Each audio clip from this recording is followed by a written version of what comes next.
ஆங்கில புத்தாண்டை முன்னிட்டு முக்கியமான வழிபாட்டு தலங்களில் பொதுமக்கள் கூட்டம் அதிகரித்து காணப்படுகிறது.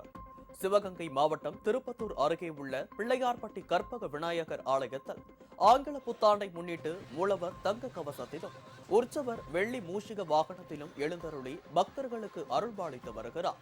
ஆண்டின் முதல் நாள் என்பதால் தமிழகம் மட்டுமின்றி அண்டை மாநிலங்களில் இருந்து வந்த ஏராளமான பக்தர்கள் நீண்ட வரிசையில் காத்திருந்து சுவாமி தரிசனம் செய்து வருகின்றனர்.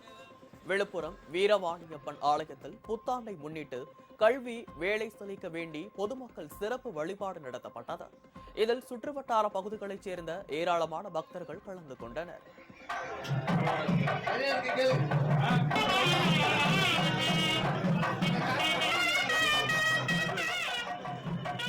போன வருஷம் பார்த்தீங்கன்னா எல்லா விதமான நோய்களும் நொடிகளும் இல்லாமல் இருக்கணும் அப்படின்னு இந்த வருஷம் எல்லாருக்கும் எல்லா விதமான சௌக்கியங்களும் கிடைக்கணும் அப்படின்னு அம்பாள்கிட்ட பிரார்த்தனை வச்சாங்க.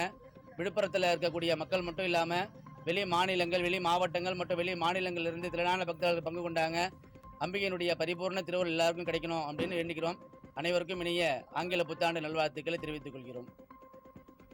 திண்டுக்கல் மாவட்டம் கொடைக்கானலில் உள்ள பிரசித்தி பெற்ற குறிஞ்சி ஆண்டவர் கோவிலில் புத்தாண்டை முன்னிட்டு அதிகாலை முதலே ஏராளமான பக்தர்கள் சுவாமி தரிசனம் செய்து வருகின்றனர். முருகப்பெருமான் தங்க கவசத்தில் ராஜ அலங்காரத்துடன் பக்தர்களுக்கு அருள்பாலித்து வருகிறார்.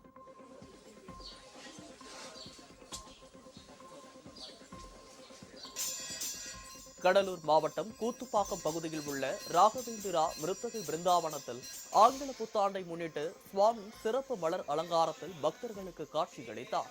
பின்னர் சிறப்பு பூஜைகளில் கலந்து கொண்ட பக்தர்களுக்கு மகா தீர்த்தம் மற்றும் பிரசாதங்கள் வழங்கப்பட்டன.